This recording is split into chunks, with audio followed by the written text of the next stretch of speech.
I am such an awesome guy. I make so many videos.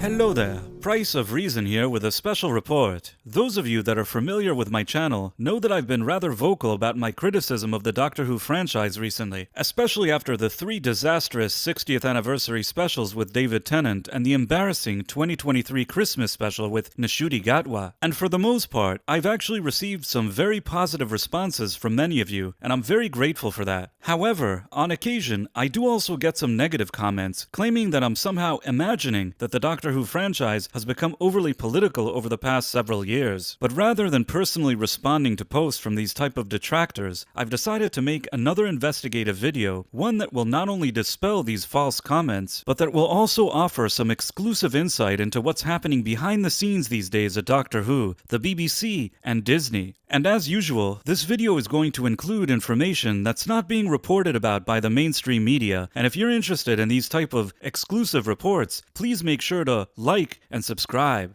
In many of my past videos, I've mentioned that the Doctor Who franchise is being aggressively driven by divisive agendas these days and not by good storytelling, and also that many of the people that are now being hired to work on the Doctor Who franchise are in fact activists, and from what I can tell, they're not even hiding it. Let me show you what I mean. You may have recently seen a novelization that has been released by the BBC as a hardcover, ebook, and audiobook written by a relatively unknown author called Esme Pearson for Nucti Gatwa's Doctor Who episode, The Church on Ruby Road. These type of BBC books are often released as companion pieces to the actual Doctor Who episodes that the BBC now airs in partnership with their financial backer, Disney. Now on the surface, Esme Pearson seems innocent enough in her pictures, but let's take a closer look at this author that the BBC have hired, who interestingly has only written 1 book prior, and I hope you're sitting down for this because we're about to go down a very intriguing rabbit hole. According to her own official website, Esme's work, and I quote,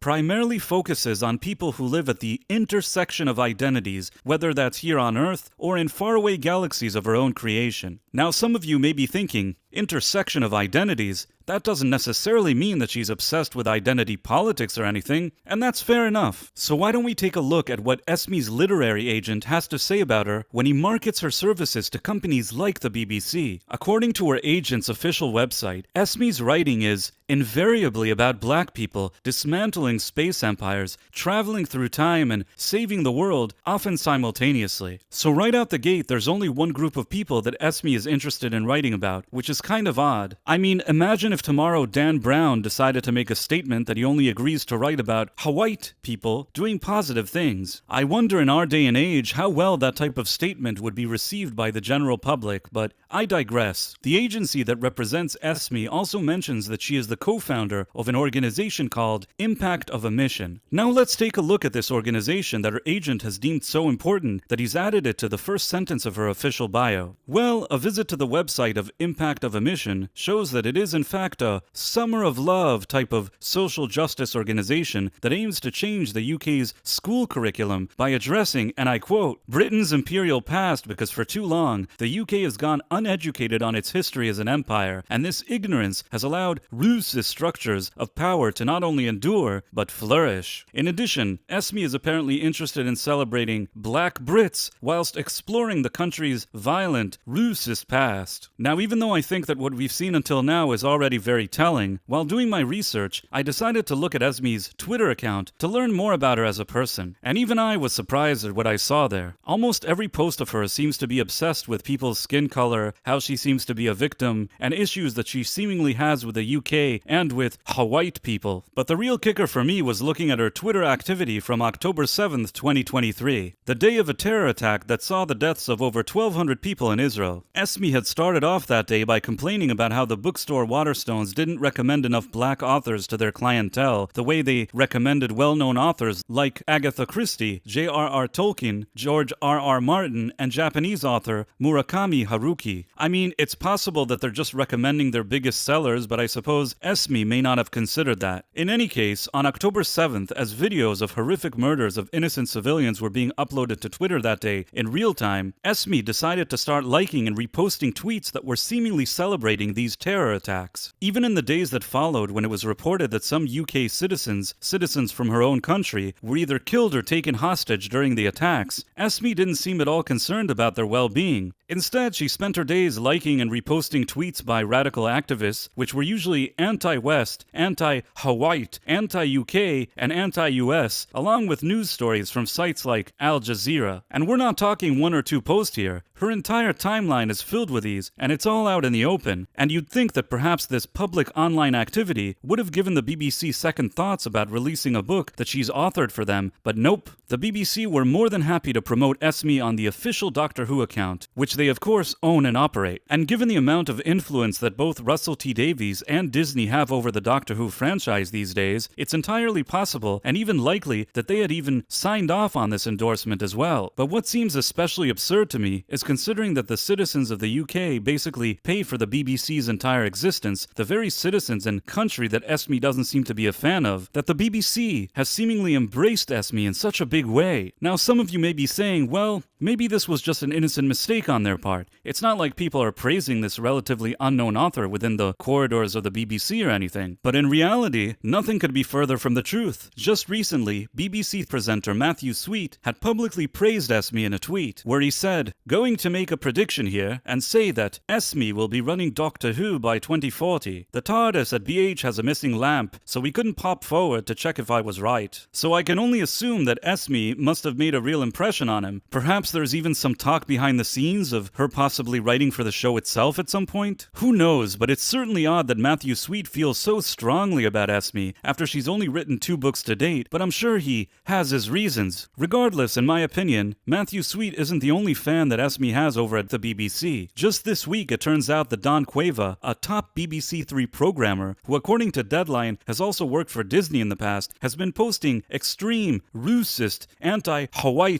and anti-UK posts for over 10 years now on her social media, and nobody at the BBC has ever been bothered by it. In fact, only after it was recently written about by several international media outlets, the BBC finally caved and fired her. I guess what I'm saying is that these type of hires and the endorsement of these type of radical activists have become commonplace at the BBC and Disney. So when you're watching Doctor Who and Isaac Newton is suddenly from India, David Tennant's Doctor gets lectured about pronouns, and the new Doctor implies that he's had a romantic relationship with Houdini, this isn't some lighthearted coincidence. It's absolutely done by design by a group of people that seem much more interested in their activism than anything creative that they've been hired to do. And this is a direct result of the company culture that is being nurtured in places like the BBC, Disney, as well as the Doctor Who production led by the now agenda-driven Russell T Davies. So when you see Millie Gibson abruptly being fired and replaced with a more diverse actress, this too is not a coincidence. And in case it wasn't clear, diverse casting in and of itself is not an issue. Past Doctor Who characters such as Martha and Mickey are generally well liked by fans to this very day. But when the diverse casting becomes a component within a bigger agenda that's being pushed by radical activists from behind the scenes, it's no longer organic to the show. For example, since for 60 years the Doctor's sexuality had never really been relevant to this character, hiring somebody with certain preferences in real life and then incorporating them into the show is a forced creative direction, one that's driven by agenda alone. I guess what I'm saying is that they could have hired Nucti Gatwa to play the Doctor in a way that was actually true to the character, but that's not what they hired him for. It's also why I don't personally blame Gatwa for anything that's happening on the show. He was offered a job and he took it, and based on some of his recent comments, it's not even clear how long he or this show will even stick around. The truth is, in our day and age, diverse actors are often brought into productions as a tactic to deflect any criticism of agendas, but the irony is that the very activists that claim to be championing their inclusion are only doing them a disservice. As for my videos, I stand by what I've said. It may not be what some people want to hear, but I believe that it's the truth. And to me it seems like most detractors are either blissfully ignorant or they themselves are like-minded activists just making excuses because they like the agendas that are being peddled. Now I know some of you may be asking, but what about freedom of speech? Shouldn't all these activists working in entertainment be able to voice their opinions? And I would say that the answer is yes, but only if others with different views are also allowed to express differing opinions without fear of losing work. That's because freedom of speech is a two-way street, and when only one side is considered legitimate, it is no longer freedom of speech, it's just one giant echo chamber. And at the end of the day, this not only creates a hostile work environment, the quality of the entertainment itself suffers as well. If I had to point out a silver silver lining in all of this, it's that this strategy of alienating your own viewers is not a sustainable one, which is why studios, streaming services, and legacy media outlets that have been engaging in these type of agenda-based activities just keep losing money. And in Disney's case, they're now facing a high-profile lawsuit from Gina Carano, which is being financially backed by Elon Musk. So maybe, just maybe, this is a sign that the pendulum is starting to swing back. And while it may take some time, eventually, I think something will have to change. Now, will there be a chance to truly revive a show like Doctor Who down the road with a different creative team? It's hard to say, but I will continue to bring you exclusive stories as they develop, and if you want to stay updated, please make sure to like and subscribe. As usual, I'd like to thank independent journalist John the White for pointing me in the right direction while preparing this video, and also to Twitter user The Problem Being, who had posted some interesting tweet about it too. Thanks for watching, my friends. Thank you, and good day. I am such an awesome guy. I make so many videos.